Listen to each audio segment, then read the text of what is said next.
Pasukan cadangan Israel atau tentara kelima Israel telah berkumpul dari seluruh dunia. Mereka sudah hadir di perbatasan mengelilingi Gaza. Tank, truk, logistik, tenda, senjata personel, sampai senjata berat darat, semua sudah disiapkan. Tinggal menunggu perintah masuk. Sementara dari udara pasukan Israel terus menghancurkan tempat yang diduga adalah markas Hamas yang juga diduga tempat tinggal orang-orang Hamas. Kemudian Israel memberikan tekanan psikologis dan tekanan fisik terhadap masyarakat sipil Palestina. Di blokade pangan, di blokade kesehatan, di blokade air, BBM, listrik, bahkan pertolongan internasional pun lewat perbatasan Rafah, Mesir tidak diizinkan untuk masuk ke Gaza. Ini sebuah kekejaman dari negara apartheid Israel.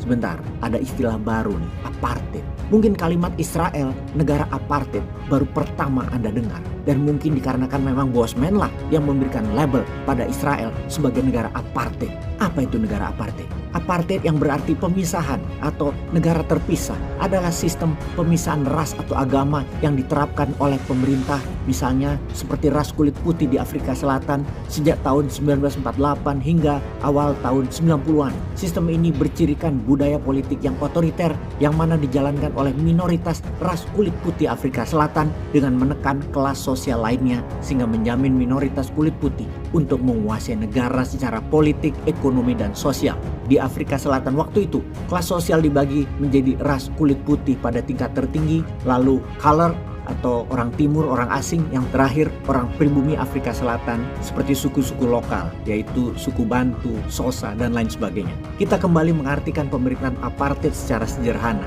yaitu di mana kelompok minoritas ras atau agama menguasai sebuah wilayah dengan otoriter, dengan tangan besi, dan kejam militernya terhadap kelompok mayoritas yang dibatasi dan dikebiri kebebasannya dan kedaulatannya. Jadi kalau demikian cirinya, maka Israel adalah negara dengan sistem apartheid yang sedang melakukan kejahatan kemanusiaan HAM terhadap rakyat Palestina.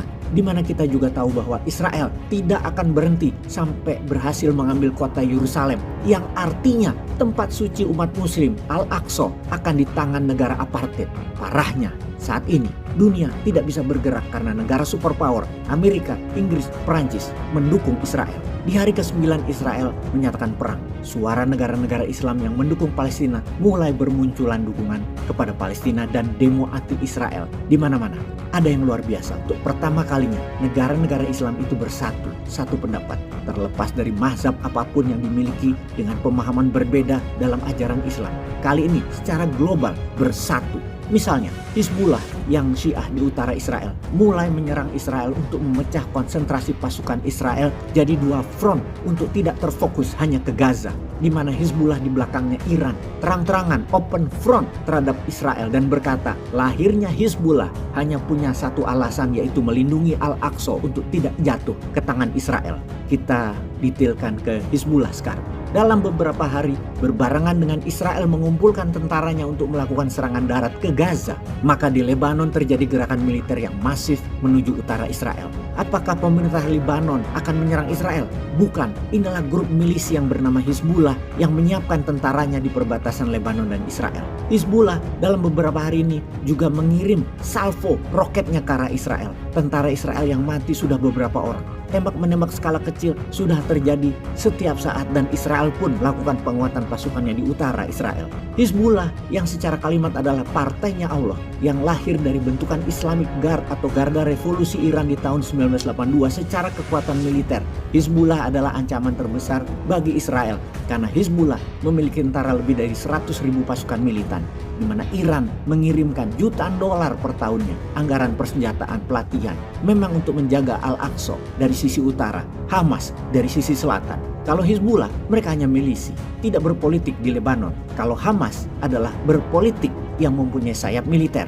Hamas de facto menguasai Gaza dan menguasai 2 juta warga Gaza. Ada wilayah, ada penduduk, ada kekuatan politik. Kalau Hizbullah di Lebanon murni milisi anti-Israel. Tujuan Hizbullah pertama adalah mengalahkan Israel. Yang kedua adalah mengusir pengaruh sekutu asing dari Asia Barat. itulah manifestonya Hizbullah. Secara harafiah, Hamas berbeda dengan Hizbullah, namun berbagi satu tujuan, yaitu meniadakan Israel dari bumi Palestina dan mengusir sekutu barat yang mendukung Israel. Jadi kalau disimpulkan, Hizbullah itu Lebanis, Hamas adalah Palestinian. Hizbullah milisi, Hamas bermisi politik, memiliki wilayah secara de facto dan penduduk, atau dalam bahasa asingnya, two sides of the same coin. Kemarin salah satu petinggi Hizbullah, Hashim Safodin, dengan terang-terangan mengatakan, "Our beloved Palestinian," atau saudaraku Palestina yang tercinta. Kami Lebanis memberikan hati, pikiran, jiwa, dan senjata kami bersama Anda. Karena kami, Hizbullah, lahir untuk kalian, untuk Palestina, untuk Al-Aqsa, untuk Yerusalem. Hizbullah membuat tentara Israel terbelah dengan konstruksinya di utara untuk menghadapi Hizbullah, yang kemudian Amerika, sekutu Israel, mengancam Hizbullah dengan mengatakan jangan pernah terfikir untuk menyerang Israel karena kami akan bantai Anda. Pernyataan ini dinyatakan oleh John Kirby, juru bicara National Security Council-nya Amerika. Jadi, bagaimana menurut sahabat? Apakah Amerika akan menyerang Lebanon atau Hizbullah masuk ke Israel berbarengan dengan serangan ground war, perang darat Israel menyerbu Gaza? Lalu Indonesia di mana nih? Masih ngurusin urusan keluarga di MK ya? Lebih penting daripada ngurusin gencetan senjata agar perang berhenti di Gaza. Peace.